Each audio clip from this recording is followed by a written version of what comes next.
The 7-year-long affair between BJP and MGP ended on a bitter note.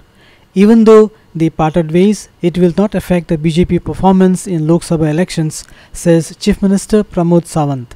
But Sudhin Dhawlikar, on the other hand, feels that BJP will face trouble in Markai constituency.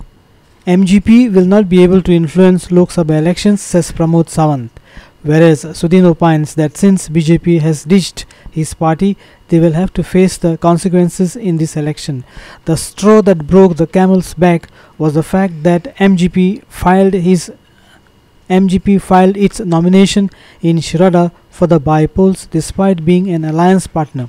After exercising their votes, Chief Minister Dr. Pramod Sawant and MGP leader Sudhin Dhawlikar expressed their views to Goa 365. Have a look. म्हाका कितें केला म्हणून देशाक loss करप अशें मतदार ना आनी हांवें तर म्हाज्या भाशणांतल्यान आव्हान केल्लें आसा किंवा कोणी एखाद्या लिडर कितलीशीच वर्सां जो एस्टाब्लिश लिडर आसा ताजें मंत्रीपद गेलें म्हणून गोंयकार मतदार जो आसा हो बीजेपीक मतदान करचो ना अशें ना आनी बरें कोणी वैयक्तीक रित्या जरी सांगलें आसत जेन्ना राष्ट्राक मतदान करपाक जाय वैयक्तीक पंचायतीच्या वार्डाक आनी विधानसभेक मतदान करता आसत जाल्यार कदाचित विचार करीत बट राष्ट्राच्या बाबतींत विचार करता आसतना राष्ट्र प्रथम द्वितीय आपूण ह्या तरेचो मतदार जो आसा हो गोंयचो मतदार आसा MGP हो फॅक्टर गोंयच्या लोकसभेच्या दृश्टीन मात्तूय ना अशें म्हाका दिसता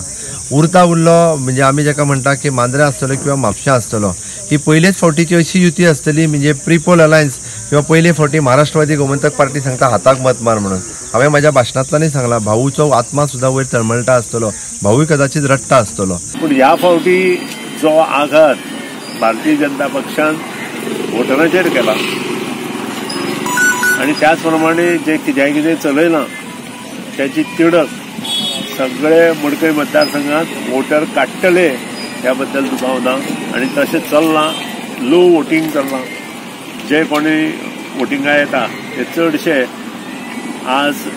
वेगळे तरेन वोटींग करता हें दिसून येता आणि हो ट्रेंड जर पळयत जी लीड मडकय मतदारसंघात भारतीय जनता पक्षाक आसताली ती आसची ना अशें हांगा दिसता आणि दुसरें म्हणजे भरपूर लो वोटींग 4 तासांत फक्त 219 ह्या बुथा आमच्या बुथाक जालां हाजे वयल्यान 219 म्हणजे सादारण 25% जवळ जवळ हाफ टायम जायत आयलो 25% म्हणजे टोटल वोटींग आमच्या बुथाक 60% वयर जावचें ना जे 80-85% जातालें. Our reporters Mahesh Govekar from Bicholi and Krishna Naik from Ponda.